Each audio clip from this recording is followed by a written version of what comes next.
سألت نفسك قبل كده ليه في ناس بتسيب منصب كبير وبيوت ملك وعيلة وعزوة في بلدها وبتيجي هنا كندا عشان تبدأ من الصفر؟ هل هم مجانين ولا في سر المهاجرين الناجحين مش بيقولوه في صور السيلفي؟ النهاردة هنفك شفرة الندم. هقولك على حاجات لو عرفتهم هتعرف ليه كندا مش مجرد بلد. كندا هي خطة تقاعد لكرامتك ولعقلك. كمل الفيديو ده لأن اللي هقولهولك النهاردة هو اللي هيخليك تنام مرتاح وانت واخد قرارك.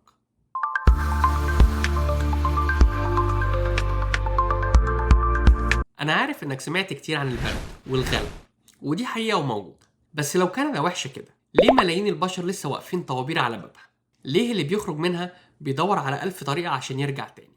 الإجابة مش في الخضرة ولا في الرفاهية، الإجابة في حاجة بنسميها في علم الاجتماع social contract أو العقد الاجتماعي. النهاردة بلسان حد عايش جوه الماكينة الكندية هقولك إيه اللي بيخلي الطحن هنا طعمه حلو. أولاً، قانون استرداد الكرامة. أكبر وجع بنعيشه في بلادنا هو اللا عدل، إنك ممكن تضيع في لحظة لأنك ما تعرفش فلان. في كندا السيستم بيتعامل معاك كأنك عميل محترم. لما بتروح مصلحة حكومية الموظف مش بيمن عليك، هو بيأدي وظيفته اللي انت دافع تمنها بضرايبك. الناجحين مش بيرجعوا لأنهم اتعودوا إن حقهم مضمون بالقانون مش بالمزاج. الإحساس ده بيعمل نوع من الهدوء النفسي، بيخليك تركز في شغلك وبس.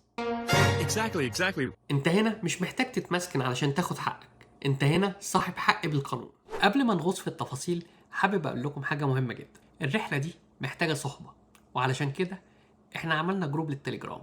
الجروب ده مش بس للأخبار، ده بقى زي العيلة، بنتكلم فيه وبنشارك فيه كل حاجة مع بعض. لو عاوز مكان تتكلم فيه براحتك وتلاقي حد يسندك بمعلومة، الرابط هتلاقيه في الوصف، وبرضه ممكن تعمل سكان للكيو ار. ثانيا، ضريبة الأمان.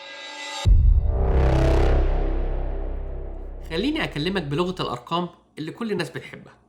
لو أنت في بلدك بتقبض مبلغ محترم، أنت بتصرف منه كام علشان تشتري أمان؟ دروس خصوصية، تأمين طبي خاص، جمعيات علشان جواز الأولاد، حتى الحارس تحت البيت. أنت فعلا بتدفع ضريبة عدم وجود سيستم. في كندا أنت بتدفع ضريبة واضحة للكل، بس في المقابل بتاخد خدمات قيمتها السوقية تتخطى الآلاف الدولارات شهريا. لو حسبت التعليم والصحة والطرق، أنت هنا مش بتصرف، انت هنا بتعمل subsidized living او المعيشة المدعومة. كندا ما بتاخدش منك، كندا بتحوش لك في صورة جودة حياة مقارنة بالدول الأخرى. ثالثا، توريث الفرص وليس الديون. في بلادنا احنا بنورث لولادنا خوفنا، بنخاف عليهم من المستقبل، من الواسطة، من التعليم اللي ملوش مكان في سوق العمل العالمي. في كندا انت بتورث ابنك ملعب مفتوح. التعليم هنا مش بس مجاني، ده تعليم بيطلع الطفل واثق من نفسه، بيعرف يفكر وينتقد. I can feel my brain. تخيل انك دافع تمن الهجرة تعب وغربة علشان ابنك يوصل لمكان انت ما كنتش تحلم بيه. انت هنا مش بتجيب لولادك فلوس، انت بتبني ليهم جواز سفر بيفتح كل ابواب العالم ليهم، ودي اعظم تركة ممكن تسيبها لهم. رابعا، فخ المقارنة السامة. في ناس هتقولك يا سيدي ما انا في بلدي كنت راكب احسن عربية. ده كلام صح، بس في كندا حتى لو انت راكب الاتوبيس انت لسه ليك نفس الحقوق زي اللي راكب عربية مرسيدس. كندا بتلغي الفوارق الطبقية المهنية. هنا المدير بينظف التلج قدام بيته زيه زي العامل البسيط.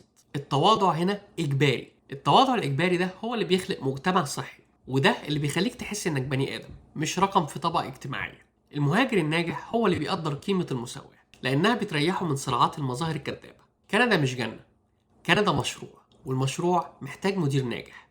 لو جاي ومستني الجنة هتتعب وتندم، لكن لو جاي وانت فاهم انك بتبني اصل او اسيتس ليك ولاولادك عمرك ما هتبص وراك.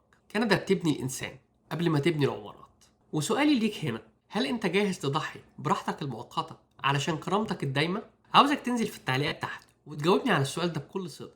لو معاك $1,000,000 في بلدك، هل لسه هتفكر تهاجر كندا ولا لا؟ وليه؟ وانا بقرا كل التعليقات وهرد عليها. وما تنسوش تشتركوا في القناة وتفعلوا الجرس وتنضموا لجروب التليجرام، واشوفكم الفيديو الجاي في كندا بعيون واقع.